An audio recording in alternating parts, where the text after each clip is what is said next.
بسم اللہ الرحمن الرحیم۔ الصلاۃ والسلام علیک یا رسول اللہ وعلی آلک و اصحابک یا حبیب اللہ۔ محترم ناظرین، السلام علیکم ورحمۃ اللہ وبرکاتہ۔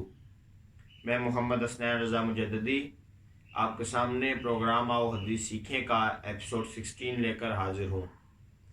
محترم ناظرین، آپ میں سے جو احباب ریگولر ہمارے ساتھ شامل ہیں وہ تو اس بات کو جانتے ہوں گے کہ میں نے آپ کے سامنے باقاعدہ احادیث اعمال میں سے اسلام کی مرکزی بنیاد عقیدہ توحید و رسالت میں عقیدہ توحید پر 5 احادیث مبارکہ پیش کی تھیں۔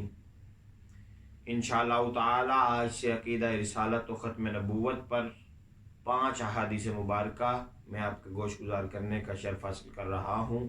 اللہ رب العزت سے دعا ہے مجھے اس عمل میں استقامت اور حق سچ بیان کرنے کی اور اس پر عمل پیرا ہونے کی توفیق عطا فرمائے۔ احباب گرامی قدر، آج کی حدیث مبارکہ صحیح مسلم شریف میں موجود ہے۔ باب ذکر خاتم النبیین میں اس کا ریفرنس نمبر 1791 ہے۔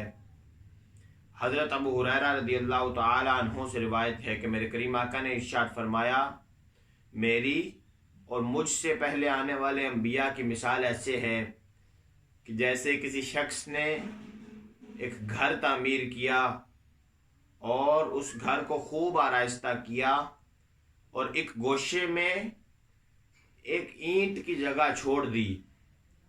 اب لوگ آئے، لوگوں نے وہ دیکھا اور خوش ہوئے اور کہنے لگے کہ یہ اینٹ کیوں نہیں یہاں رکھی گئی؟ میرے کریم آقا نے ارشاد فرمایا، وہ آخری اینٹ میں ہوں اور میں خاتم النبیین ہوں۔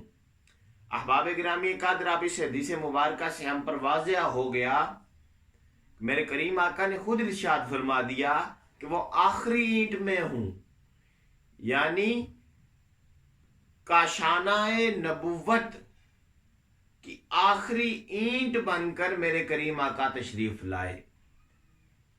یعنی اب وہ گھر مکمل ہو چکا ہے، اب اس میں مزید اینٹ لگنے کی کوئی جگہ باقی نہیں رہی۔ اسی طرح میرے کریم آقا نے ہم پر واضح فرما دیا کہ میں نبوت ختم کر چکا ہوں۔ میں نبوت جو نبی آ رہے تھے میں ان پر ختم نبوت کی مہر لے کے آیا ہوں۔ اب میرے بعد کوئی نبی اس دنیا میں نہیں آئے گا۔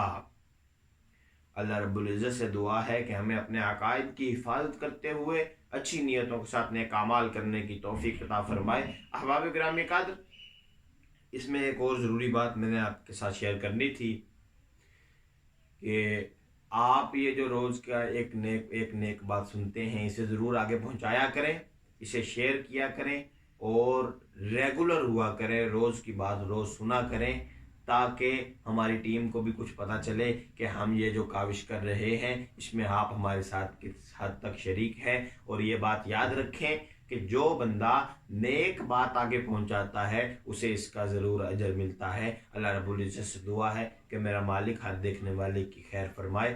خدا حافظ۔